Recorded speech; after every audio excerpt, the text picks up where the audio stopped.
Karibuni sana wapenzi watazamaji na wasikilizaji wa kipindi hiki cha Biblia Yasema. Leo tupo tena hapa kujibu maswali ya watazamaji wetu. Na kabla hatujaanza kipindi hicho, basi tupate kuomba. Baba yetu mwema wa mbinguni, karibu uwe pamoja nasi tunapoanza kipindi hiki, ili kusudi watazamaji wetu waliouliza maswali wakapate majibu yatakayotosheleza kiu yao. Ndilo ombi letu katika jina la Yesu Kristo. Amina. Amina. Ndugu Fabian ana swali hapa. Dada Miriana, hebu tupatie hilo swali.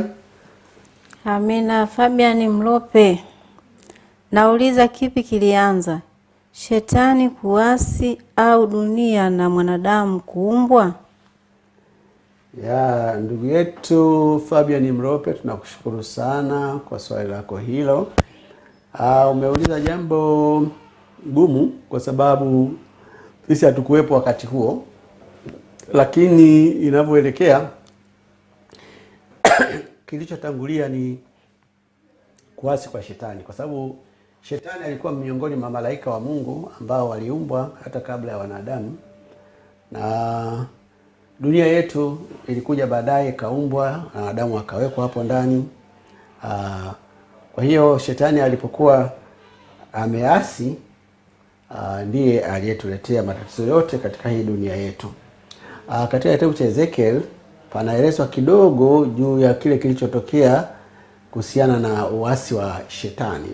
Biblia inasema, wewe ulikuwa kerubi mwenye kutiwa mafuta afunikae, nami nalikuweka hata ukawa juu ya mlima mtakatifu wa Mungu. Mtakatifu wa Mungu. Anasema umetembea huko na huko kati ya mawe ya moto, ulikuwa mkamilifu katika njia zako tangu siku ile ulipoumbwa hata uovu ulipoonekana ndani yako. Hivyo ndivyo ilivyokuwa wakati ule. Malaika huyu shetani, wakati ule alikuwa haitwi shetani, alikuwa anaitwa Lucifer. Alikuwa ameumbwa vizuri, alikuwa amejaliwa vitu vingi na Mungu. Kwa kweli alikuwa hapungukiwi chochote. Yaani kama katika hali ya uhitaji kwamba labda wewe bwana alikuwa na kitu fulani alipungukiwa, ni kama vile alikuwa amepewa kila kitu. Uzuri alikuwa nao, hekima, akili alikuwa nayo, uwezo. Unasikia hapa alikuwa anatembea juu ya moto bila kuungua. Lakini unajua siji nakuaje, viumbe walioumbwa na Mungu, wakiwepo malaika pamoja na sisi wanadamu, kuna kitu cha kutoridhika. Hata ukifanywa nini, bado unasikia kama kuna kitu fulani hujafanywa vizuri. Kwa mfano yeye shetani sasa, baada ya kuwa alikuwa na vitu vyote hivyo, kilichomsumbua ni kwamba kwa nini asiwe kama Mungu? Kwa nini asikae kwenye kile kiti Mungu anachokaa pale? Alafu hata Mungu mwenyewe ampige tu pembeni huko, ampe likizo fulani, yeye aendelee kutawala malimwengu yote na nini. Sasa unajiuliza akili kama hiyo alitoa wapi? Lakini hiyo ndio dhambi. Dhambi ilianza kama hivi. Unaona? Katika kitabu cha Ufunuo 12 fungu la 7 hadi 12, Biblia inasema kulikuwa na vita mbinguni, Mikaeli na malaika zake wakapigana na yule joka. Yule joka naye akapigana nao pamoja na malaika zake, na nao hawakushinda, wala mahali pao hapa kuonekana mbinguni. Kwa hiyo ni vita ya namna gani? Ilikuwa ya maneno, kwa sababu hata maneno nayo ni vita. Au ilikuwa ni vita ya kutumia silaha? Biblia haielezi. Lakini ni kwamba kulikuwa na mtafaruku. Tunaweza kutumia lugha kama hiyo, mtafaruku mbinguni. Yani palikuwa hapatoshi, palikuwa amani imekosekana. Shetani ameweza kushawishi idadi fulani ya malaika, wanampinga Mungu wazi kabisa, na wengine wanampinga kisirisiri, chini kwa chini. Lakini basi Mungu akasema isiwe tabu, wale wanaotaka kuwa upande wangu waje huku, wale wasiotaka kuwa upande wangu ndio hao. Shetani na malaika zake wakatupwa, wakatolewa mbinguni, na hapo sasa ndio matatizo yakaanza. Yule joka akatupwa, yule mkubwa nyoka wa zamani aitwaye Ibilisi na Shetani audanganyaye ulimwengu wote, akatupwa, hata nchi na malaika zake wakatupwa pamoja naye. Kwa hiyo Mungu aliona tu ili kuleta amani pale mbinguni, amtoe huyu mtu ambaye amekuwa akileta chokochoko. anawashawishi malaika, na ukumbuke kwamba yeye alikuwa na uwezo mkubwa hata wa kushawishi na hata uwezo mkubwa wa akili. Kwa hiyo ni kama alikuwa anaongopea hawa malaika wengine, unajua nyinyi bwana, sisi tunaonewa hapa, ingekuwa hivi, hii jambo mimi sikubali, mimi nawapigania wenyewe, wala mimi sina tamaa yote ya madaraka. Unajua watu wenye tamaa ya madaraka huwa wanapenda kujisingizia sana kwamba wao wana shida ya madaraka, mimi nawapigania wenyewe haki zenu. Kwa hiyo wakajiunga na yeye. Kwa hiyo Mungu akasema hapana, hii hapa haikubaliki. Na hii kwamba walitupwa hata nchi hapa duniani, si kwamba walipotoka kule moja kwa moja Mungu aliwaelekeza ndani duniani. Hapana, kulikuwa na sayari nyingi ambazo Mungu alikuwa ameziumba, nyingi tu, na mpaka leo bado zipo hizo sayari, na kuna viumbe wanaoishi huko ambao hawakuwahi kutenda dhambi. Na Shetani alipofukuzwa kutoka mbinguni alikuwa na uwezo kwenda kwenye hizo sayari zote, kwa sababu kabla hajaasi ilikuwa ndio kazi yake, anatumwa na Mungu, nenda kwenye sayari fulani, nenda kwenye sayari fulani. Lakini kabla hajatupwa, Mungu alitoa tahadhari kwa sayari zote kwamba kuna yule malaika ambaye nimekuwa nikimtuma kwenu, yule akija sasa msimpokee. Ilikuwa amebadilika kabisa, yule afai. Kwa hiyo kujile kote alipokwenda walimfukuza, isipokuwa alipokuja hapa duniani kwa ukarimu wa wazazi wetu wale, wakamsikiliza, natia huruma na nini, tukaanguka dhambini. Kwa hiyo sio kwamba Mungu anatuchukia sana, alimtupa moja kwa moja kwetu, alimfukuza kule mbinguni, basi akaanza kuzurura huko na huko, baadaye akaja akajipatia watu wa kuwadanganya hapa duniani. Tuna swali lingine hapa, dada yetu Miriana atakwenda kusomea. Karibu sana Miriana Mdeta. Asante Pastor. Odeta Chusi anauliza, Odeta Chusi Ilinga, nauliza, Adam na Eva walizaa watoto wawili ambao ni Abeli na Kaini. Je, hicho kizazi cha Abeli na Kaini kiliendelea vipi na hawakuwa na mwanamke mwingine? Okay. Hili ni moja ya maswali yanayoulizwa na wasikilizaji wengi. Kwa bahati mbaya Biblia haina maelezo marefu sana juu ya maisha ya Adamu na Eva baada ya kutoka bustanini. Maelezo yaliyopo ni ya jumla sana. Ni kama vile maelezo ya Yesu baada ya kuwa mkubwa hayapo. Unayapata tu pale mwanzoni akiwa mtoto mchanga na anapoelekea kufa pale msalabani. Lakini kwa hayo machache yaliyopo yanatuonyesha kwamba Adamu na Eva hawakuzaa tu Abeli na Kaini kama muuliza swali wetu anavyodhani. Abeli na Kaini ndio wale tu waliofahamika na majina yao. Lakini Biblia hiyo hiyo inasema katika kitabu cha Mwanzo 5 fungu la 4 inasema, siku za Adamu baada ya kumzaa Seti zilikuwa miaka 800, akazaa wana waume na wake.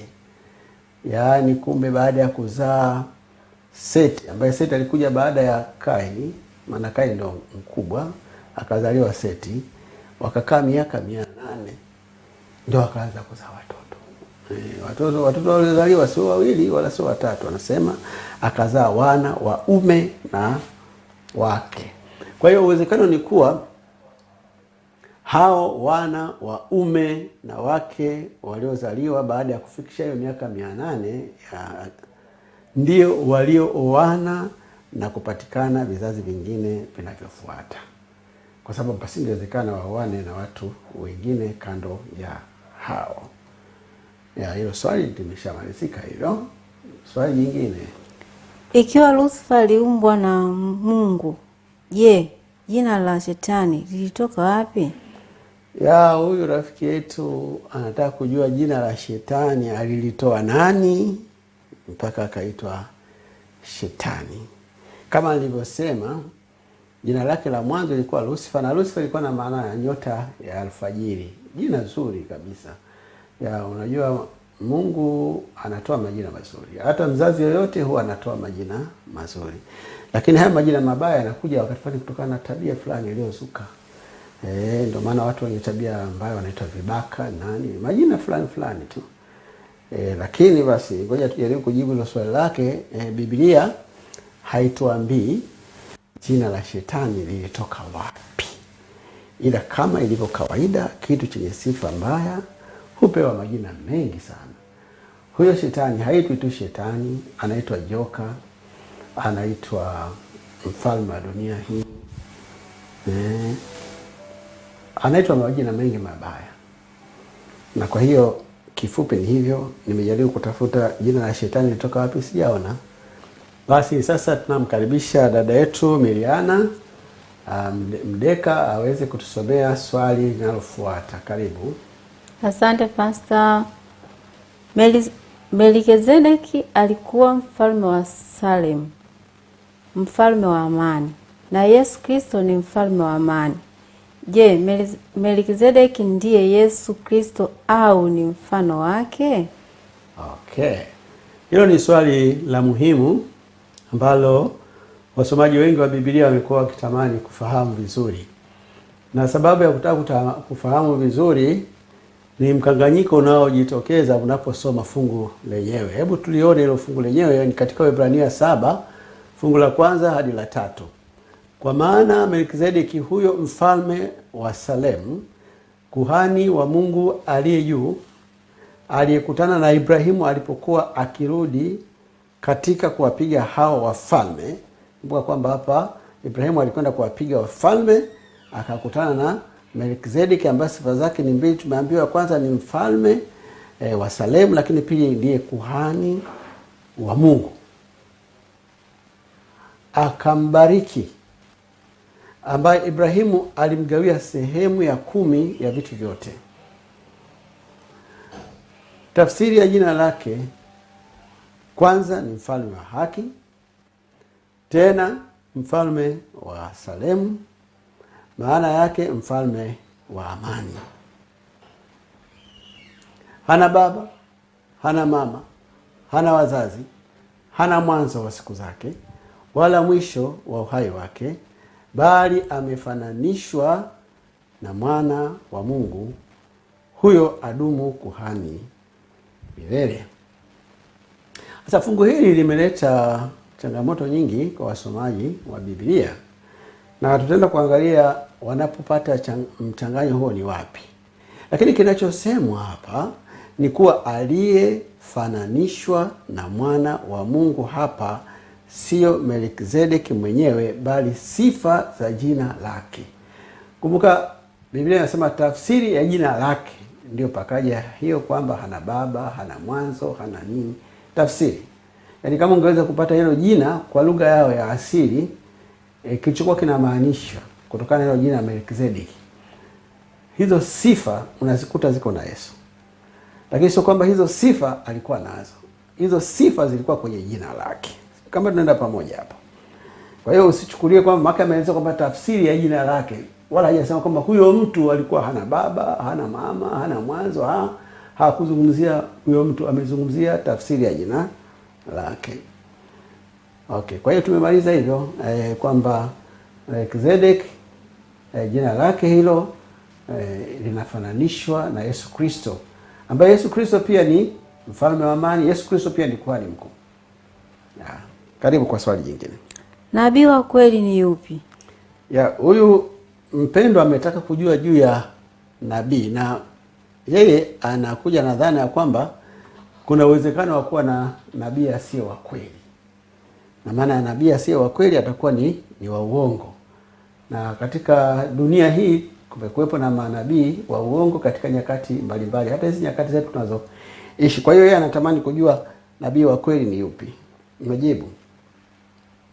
Katika Hesabu 12 fungu la 6 tunapewa sifa ya nabii wa kweli. Kisha akawaambia, sikizeni basi maneno yangu, akiwapo nabii kati yenu, mimi Bwana nitajifunua kwake katika maono, nitasema naye katika ndoto.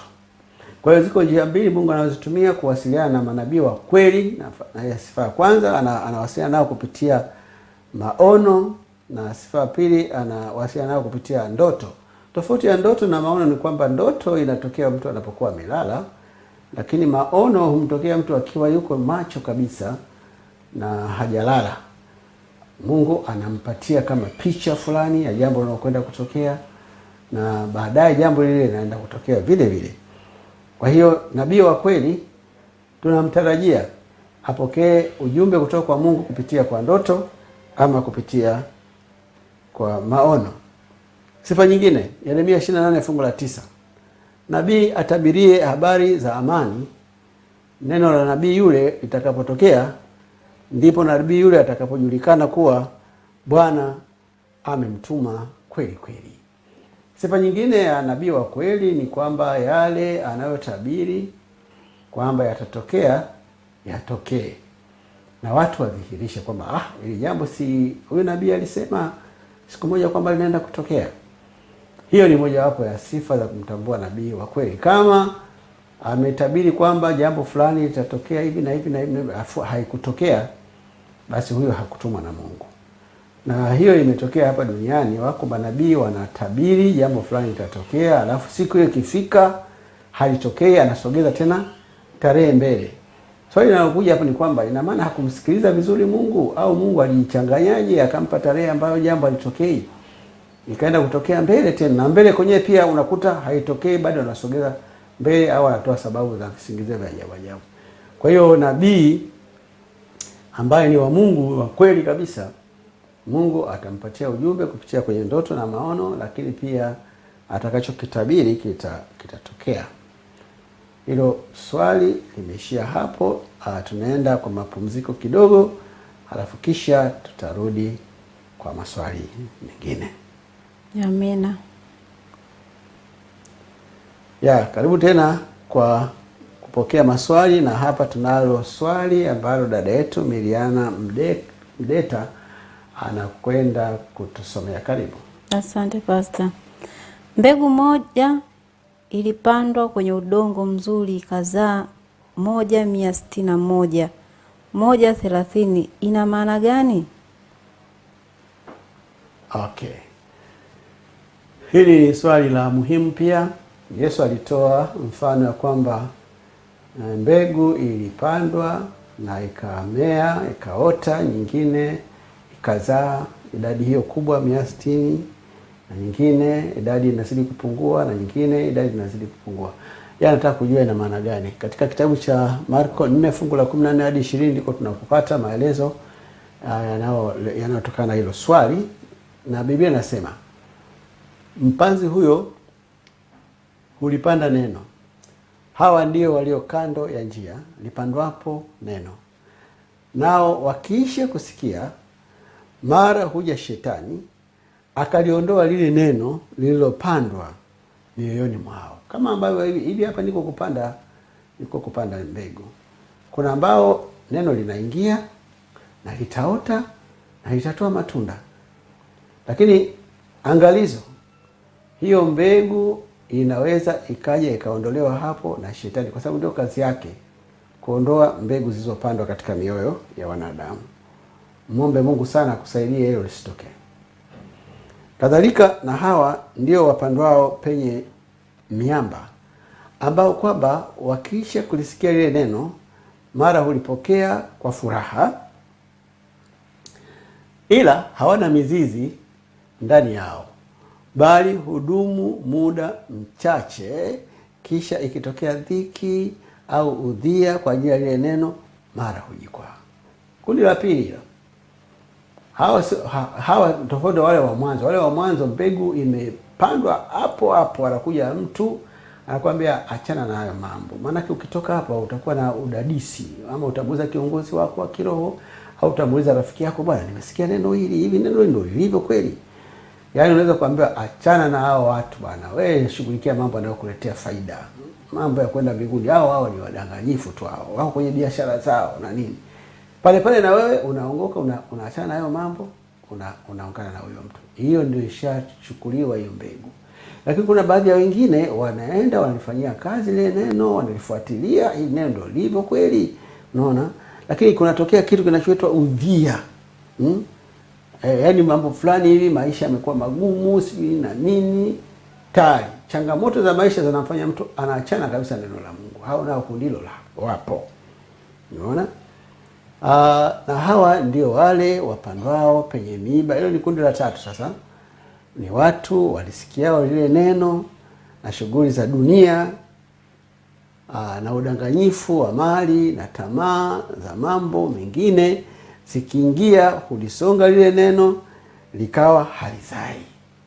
Yaani hawa sasa wanasongwa na mambo, wanasongwa na marafiki, wanasongwa na shughuli. Sema jamani, mwezi mzima sijaenda kanisani. Mwezi mzima kweli mimi nimekuaje siku hizi? Lakini bwana shughuli ziko nyingi bwana, nafasi yenyewe bwana haipatikani, mchungaji sina nafasi. Unaona? Anaona kama katoa sababu ya maana vile. Lakini amesongwa huyo na ameruhusu asongwe. Mambo mengine ya maisha yanapata kipaumbele kabisa. Kazini anawahi vizuri, anaenda wala hakosekani.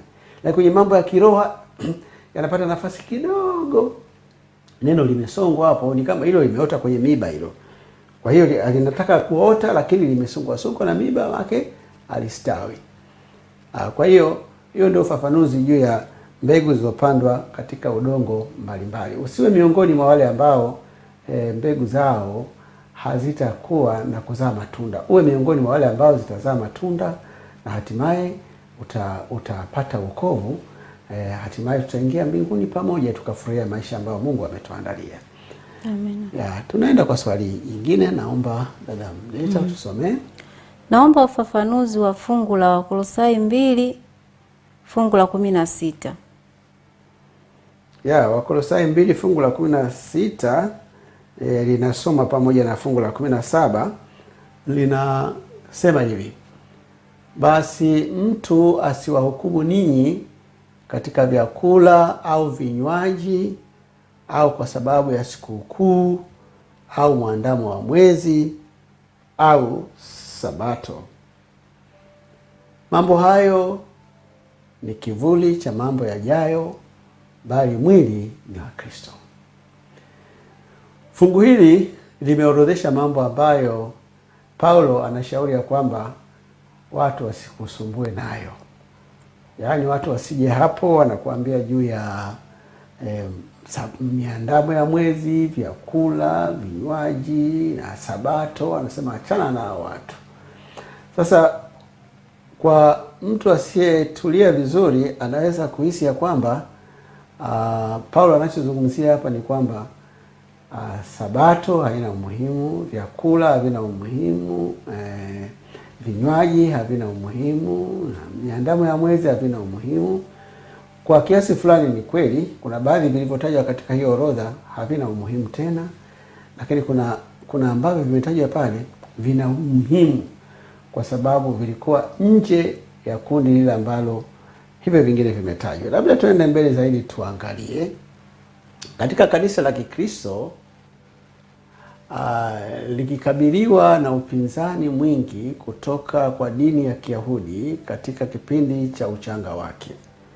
Kumbuka kwamba kanisa la Kristo lilianzishwa na Kristo na mitume wake, na Kristo alipopaa kwenda mbinguni, hawa mitume ndio waliendelea wakaendelea kupata waongofu wapya, wanajiunga na hilo kanisa la Kristo. Kabla ya hapo hapakuwepo na kanisa la Kristo. Kanisa lilokuwepo lilikuwa ni kanisa la Kiyahudi.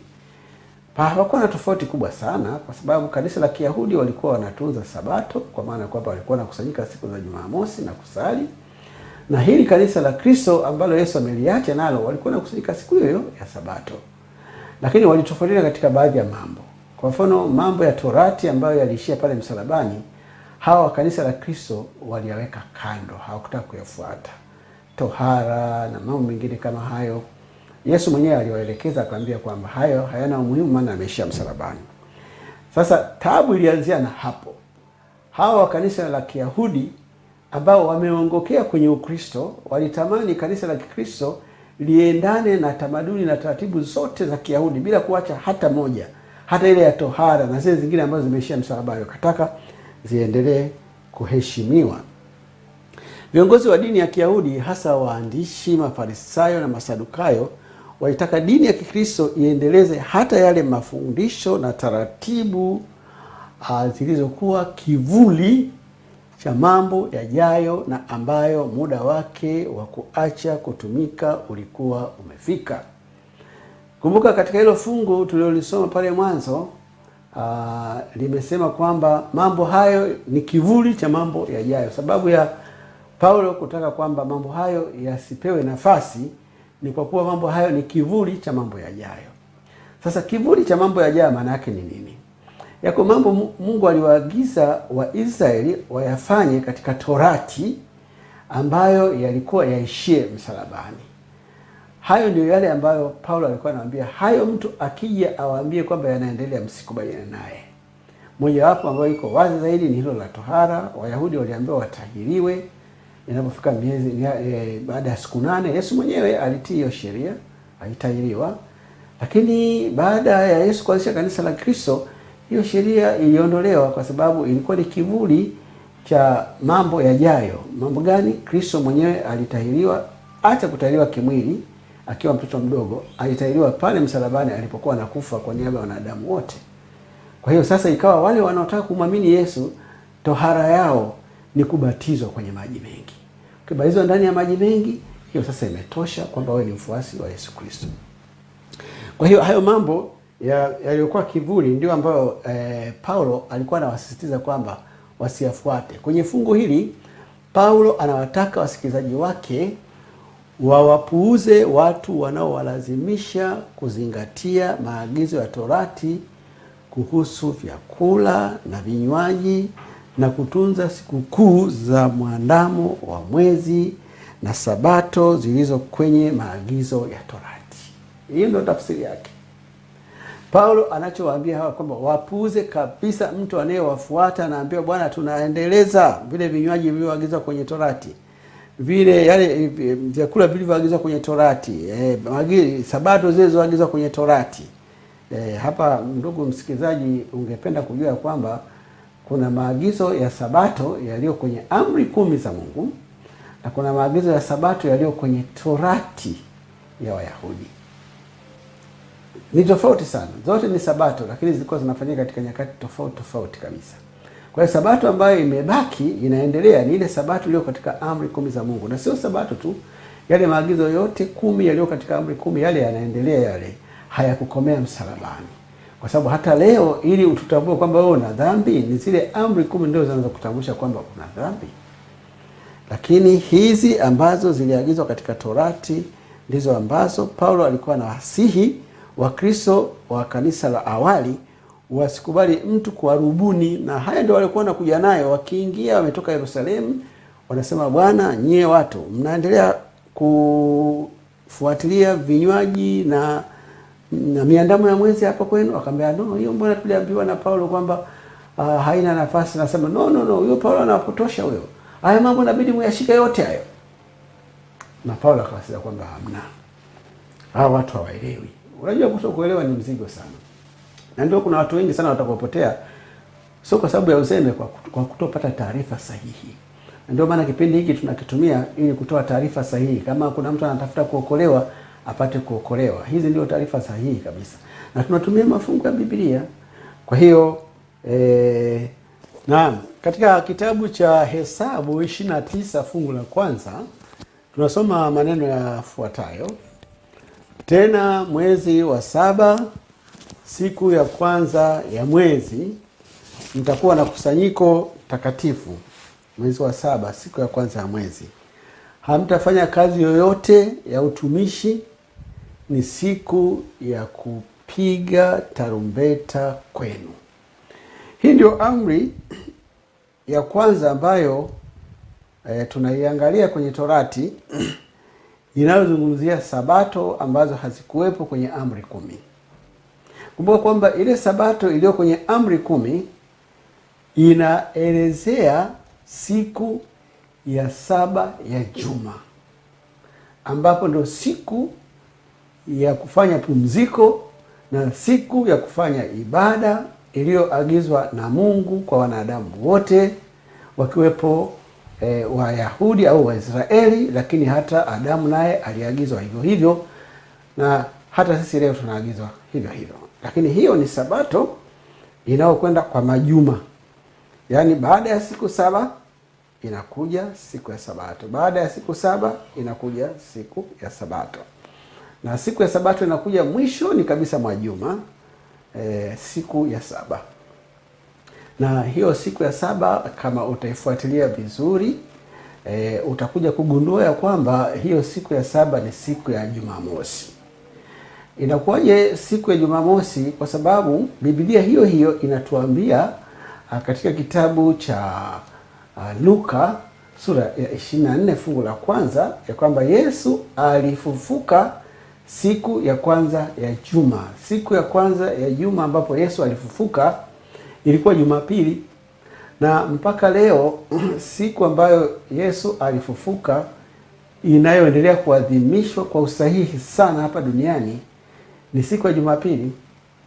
Haijulikani tu tarehe yake, lakini siku yake inajulikana, ni siku ya Jumapili. Na kama siku ya Jumapili kwa mujibu wa Biblia unaitambua hiyo siku kwamba ni siku ya kwanza ya juma, kwa hiyo haiwezi kuwa tatizo kuitambua siku ya saba ya juma.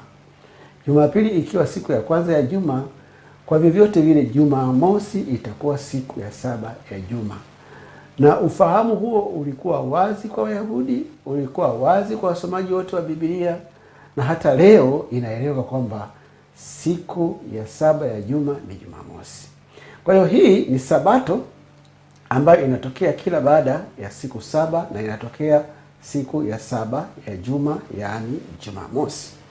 Tofauti na hii inayotajwa hapa katika kitabu cha Hesabu sura ya 29 fungu la kwanza. Biblia inasema hii sabato itakuwa inatokea mwezi wa saba. Na katika huo mwezi wa saba ni siku ya kwanza ya mwezi huo wa saba. Siku ya kwanza ya mwezi wa saba si lazima iwe Jumamosi. Inaweza ikawa Jumapili, inaweza kuwa Jumatatu, inaweza kuwa Jumanne, inaweza kuwa Jumatano. Kwa sababu inabadilika kadri miaka inavyokwenda.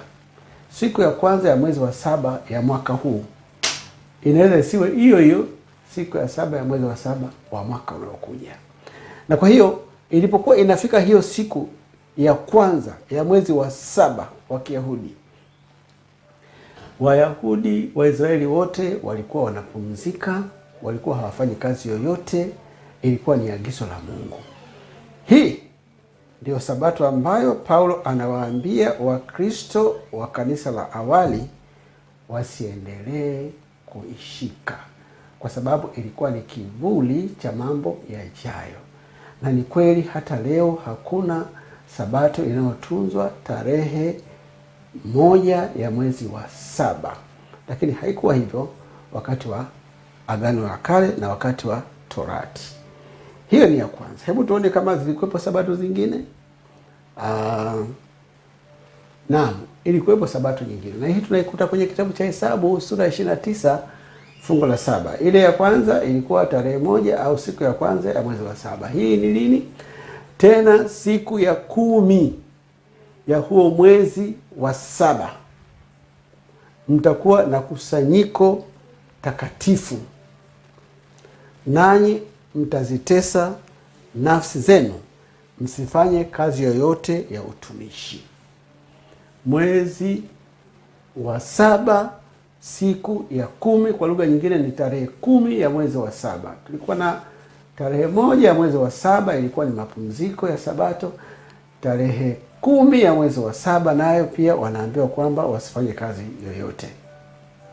Katika Torati kulikuwa na amri nyingi zinazowafanya Waisraeli wasifanye kazi yoyote, kando na ile amri ya siku ya saba ya juma. Na hiyo ilifanyika hivyo ili kusudi kuwakumbusha Waisraeli umuhimu wa kupumzika kama Bwana anavyowaagiza. Lakini jambo la kushangaza, pamoja na kuwepo kwa maagizo mengi ya Torati yanayowakumbusha kupumzika, bado leo ni moja ya amri ambayo imesahauliwa na wanadamu wengi. Kumbuka hiyo amri inaanza kwa kusema ikumbuke siku ya sabato uitakase. Hiyo siku ambayo wanadamu wana Israeli walipewa waitunze mara nyingi ndio iliyosahauliwa leo. Ni jambo la kujiuliza sana, kwa nini hilo jambo limetokea katika hali kama hiyo? Na kwa hiyo tumekuta sabato nyingine hapa ya tarehe 10 mwezi wa saba. Hebu tuone kama kuna sabato nyingine. Katika kitabu cha Hesabu sura 29 fungu la kwanza tunasoma maneno yafuatayo: tena mwezi wa saba siku ya kwanza ya mwezi mtakuwa na kusanyiko takatifu, hamtafanya kazi yoyote ya utumishi. Ni siku ya kupiga tarumbeta kwenu. Kwa hiyo kulikuwa na siku ya kwanza ya mwezi wa 7. Kwa lugha nyingine unaweza kusema tarehe 1 ya mwezi wa 7. Ilikuwa imeagizwa kwamba kuwe na sabato ambayo watu watakuwa na ibada, watakuwa wanapumzika, watakuwa wanastarehe. Kuna jambo hapo natakiwa kulifahamu ya kwamba siku ya ibada ni siku ambayo Mungu anakusudia kukutana na watu wake. Wao wana mahitaji ambayo wanataka kumweleza Mungu, na Mungu pia anayo mashauri ambayo tunaweza tukayaita ni dawa ya kuwaponya hao waliokuja kuabudu. Sasa ili waliokuja kuabudu wapate vizuri muda wa kupeleka shukrani zao kwa Mungu, wa kupeleka maombi yao kwa Mungu, na ili Mungu pia awe na nafasi nzuri ya kujibu maombi yao na kuwabariki, Mungu alitaka siku hiyo ya ibada isiwe na shughuli zingine. Huo ni utaratibu wake, kwa sababu alikuwa anajua kama watu wangewaruhusu kuwa na shughuli zingine, uwezo wao wa kujiweka karibu zaidi na Mungu ungekuwa mdogo sana, na huo mkusanyiko kati ya Mungu na hawa wanadamu usingekuwa na mafanikio yale ambayo alikuwa ameyakusudia. Kwa hiyo ibada ya Mungu unaikuta mara nyingi akiagiza kuwa na ibada au kuwa na mkusanyiko na wanadamu, alikuwa anawazuia wasifanye kazi yoyote. Katika kizazi hiki tunachoishi, ili linaonekana kuwa ni jambo la ajabu kidogo, au ni jambo ambalo linaonekana kama vile ni kero hivi. Maana watu wamekuwa wakijiuliza, kwani haiwezekani kwenda kumfanyia Mungu ibada asubuhi, alafu nikitoka ibadani nikaendelea na shughuli zangu kama kawaida? Au nianze na shughuli zangu kwanza, alafu baadaye niende kumwabudu Mungu? Huko ni kubadilisha utaratibu wa Mungu. Mungu anataka siku ya ibada iwe siku ya mapumziko, siku ambayo unaacha shughuli zako zote. Na ili wazo hilo liingie vizuri katika akili za Waisraeli, ndio sababu Mungu akaweka sabato nyingi. Sabato ya kwanza ni hii tumeiangalia, ya tarehe 1 mwezi wa 7, ambapo walitakiwa wapumzike kabisa. Sabato ya pili ni hii katika Hesabu 29 fungu la 7, inasema, tena siku ya 10 ya huo mwezi wa 7 mtakuwa na kusanyiko takatifu, nanyi mtazitesa nafsi zenu, msifanye kazi yoyote ya utumishi.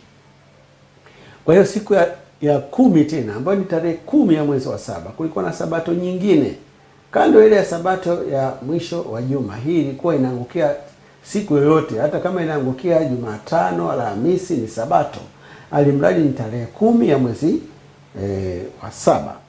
Hebu tuone kama kulikuwa na sabato nyingine. Hesabu 29 fungu la 12 hadi 13, na alafu tunaruka tunaenda fungu la 16. Tena siku ya 15 ya mwezi wa 7 mtakuwa na kusanyiko takatifu, hamtafanya kazi yoyote ya utumishi, nanyi mtamfanyia Bwana sikukuu muda wa siku 7. Kwa hiyo kuna sabato nyingine ya tatu tunaikuta hapa katika Hesabu 29:12 hadi 13 na fungu la 16, ambayo inatokea katika siku ya 15 ya mwezi wa 7. Haijalishi itakuwa imeangukia Jumatano, Alhamisi, Ijumaa, Jumapili, au hata ikiangukia Jumamosi yenyewe, bado hiyo Jumamosi itatunzwa kama sabato iliyoagizwa kwenye Amri 10, lakini itatunzwa tena kama sabato iliyoagizwa kwenye Torati. Nanyi mtasongeza sadaka za kuteketezwa. Inaeleza mambo ambayo yanafanyika siku hiyo. Sadaka isongezwayo kwa moto, harufu ya kupendeza kwa Bwana. Ng'ombe waume wadogo 13, na kondoo waume 2, na wana kondoo waume wa mwaka wa kwanza 14, wote watakuwa wakamilifu. Na mbuzi mume mmoja kuwa sadaka ya dhambi, zaidi ya hiyo sadaka ya kuteketezwa ya siku zote, na sadaka yake ya unga, na sadaka yake ya kinywaji. Umeona?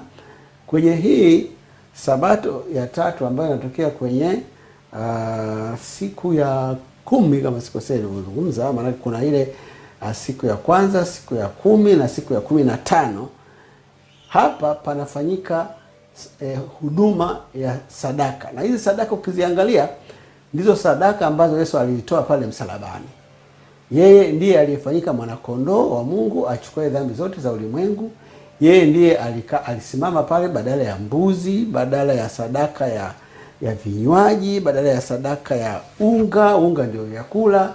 Kwa hiyo aliposema mtu asiwahukumu kwa vyakula na kwa vinywaji, alikuwa anazungumzia hizi sadaka zilizokuwa zinatolewa siku ya 15 ya mwezi wa 7. Kwa sababu huduma hiyo ilikoma pale Yesu alipokuwa anakufa msalabani. Kumbuka kwamba huduma hizi zilikuwa zinatolewa kwenye hekalu la hapa duniani. Makuhani walikuwa wanapokea hawa wanyama na kutoa kafara, na walikuwa wanapokea hizo sadaka za unga na sadaka za vinywaji na kutoa kafara. Yesu alipokufa pale msalabani tu, aliposema imekwisha, pazia la hekalu lipasuka vipande viwili, na kulikuwa na kondoo alikuwa anatolewa pale kafara, alitoweka akakimbia, kwa maana hiyo huduma ilikuwa inafikia ukomo. Kuanzia wakati huo huduma hizi zote zinazotajwa hapa hazikutakiwa ziendelee, maana zilikuwa ni kivuli cha mambo yajayo ambayo yaliishia pale msalabani. Hata hizo sabato ya tarehe 1 na sabato ya tarehe 10 na sabato ya tarehe 15 hazikutakiwa ziendelee. Kwa hiyo mtu anapokuambia mtu asikuhukumu kwa sabato, ni hizi sabato ya tarehe 1, ya tarehe 10 na tarehe 15 ambayo ilikuwa inaangukia siku yoyote. Hivyo pamoja na hivi vinywaji na vyakula vilikomea pale msalabani. Hicho ndicho alichokuwa anamaanisha Paulo. Paulo hapa alikuwa hakusudii kuleta fundisho la kuondoa sabato iliyo katika amri 10 za Mungu kama wengine wanavyodhani na wanavyopotosha watu. Paulo asingeweza kufanya hivyo kwa sababu Paulo huyo amesikia akisema ile sheria na ile amri ni takatifu na ni njema. Alafu huyo awaambie watu ya kwamba zile sheria pamoja na sabato ziondoeni. Paulo huyo kuna mahali amesikia akisema, hapa ndipo amesikia akisema kwamba